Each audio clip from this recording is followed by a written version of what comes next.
అనంతపురం గతంలో ఎండతో బాధపడేది. ఇప్పుడు అదే ఎండ విద్యుత్ గా మారుతోంది. 22,000 కోట్ల tribunal energy hub project.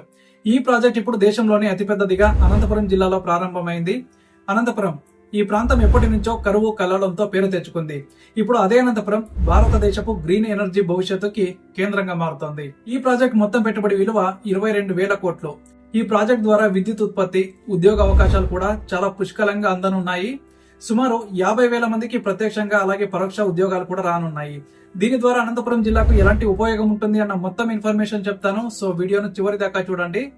Chandrababu గారి ప్రభుత్వం ఈ ప్రాజెక్ట్ ను అత్యంత ప్రాధాన్యంగా తీసుకుంటోంది.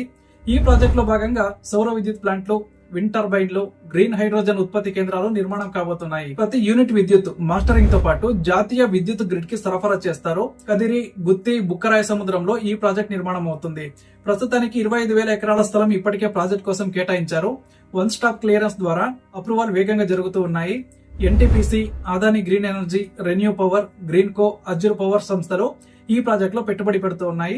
ఇవే కాకుండా కొన్ని విదేశీ సంస్థలు కూడా ముందస్తు చర్చలు జరుపుతూ ఉన్నాయి. ప్రాజెక్ట్ పూర్తయితే అనంతపురం గ్రామీణ ప్రాంతాల్లో ఉపాధి అవకాశాలు గణనీయంగా పెరుగుతాయి.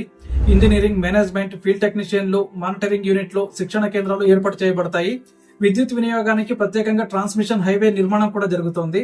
ఈ ప్రాజెక్ట్ పూర్తయితే విద్యుత్ ధర తగ్గే అవకాశం ఉంటుంది. అలాగే గ్రీన్ ఎనర్జీ ద్వారా వాతావరణానికి మేలు, అలాగే ప్రజలకు లాభం కూడా చాలా వరకు ఉంటుంది. ఇంకొక ముఖ్యమైన అంశం ఏంటంటే అనంతపురం గతంలో ఎండతో బాధపడేది.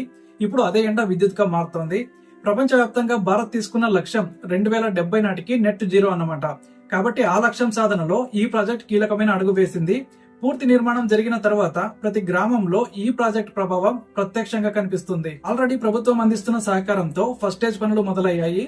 రెండవ దశలో గ్రీన్ హైడ్రోజన్ ప్లాంట్లు కూడా ఏర్పడతాయి. ప్రజల్లో ఈ ప్రాజెక్టుపై సానుకూలత ఉంది కాబట్టి భూముల స్వీకరణపై పెద్దగా సమస్యలే లేవు. ప్రాంతీయ పత్రికలు అలాగే నేషనల్ మీడియా ఈ ప్రాజెక్ట్ ను ప్రత్యేకంగా కవర్ చేస్తున్నారు. అలాగే ప్రాజెక్ట్ పై ఆసక్తిగా ఉన్న కంపెనీలకు రాష్ట్ర ప్రభుత్వం ప్రోత్సాహక స్కీమ్లు కూడా ప్రకటించింది.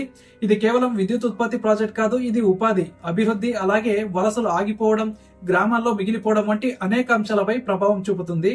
ఇది గ్రామీణ అభివృద్ధికి ఒక ఉదాహరణ. ప్రతిరోజు ఈ ప్రాజెక్ట్ పై రాష్ట్ర కార్యాలయం నుంచి రివ్యూ కూడా జరుగుతుంది. చదువుకున్న గ్రామీణ యువతకు ఇది ఒక గోల్డెన్ ఛాన్స్ అన్నమాట. అలాగే గిరిజన ప్రాంతాల్లో కూడా ఉప కేంద్రాలు ఏర్పాటు చేయాలని ప్రణాళిక ఉంది. ఆడపడుచులకు సర్వే, డేటా మానిటరింగ్, అడ్మినిస్ట్రేషన్ విభాగాల్లో అవకాశం ఉంటుంది. పర్యావరణ అనుమతులు, కేంద్ర ప్రభుత్వ అంగీకారాలు పూర్తయ్యాయి. ఈ ప్రాజెక్ట్ 2026 చివరిలో పూర్తవుతుందని ఒక అంచనా. ఇది పూర్తయితే అనంతపురం దేశానికే మోడల్ గా నిలుస్తుంది. ఇది ఒక జిల్లాకు మాత్రమే కాదు, రాష్ట్రానికి సగర్వంగా చెప్పుకోదగ్గ విజయం.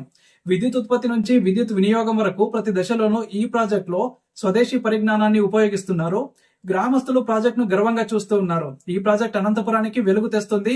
ఈ ప్రాజెక్ట్ వల్ల తెలుగువారి ప్రతిష్ట కూడా పెరుగుతుంది. ఇది అభివృద్ధికి దారిదీపం కూడా అవుతుంది. అలాగే మరిన్ని వీడియోల కోసం మన ఛానల్ ని ఇప్పుడే సబ్స్క్రైబ్ చేసుకోండి.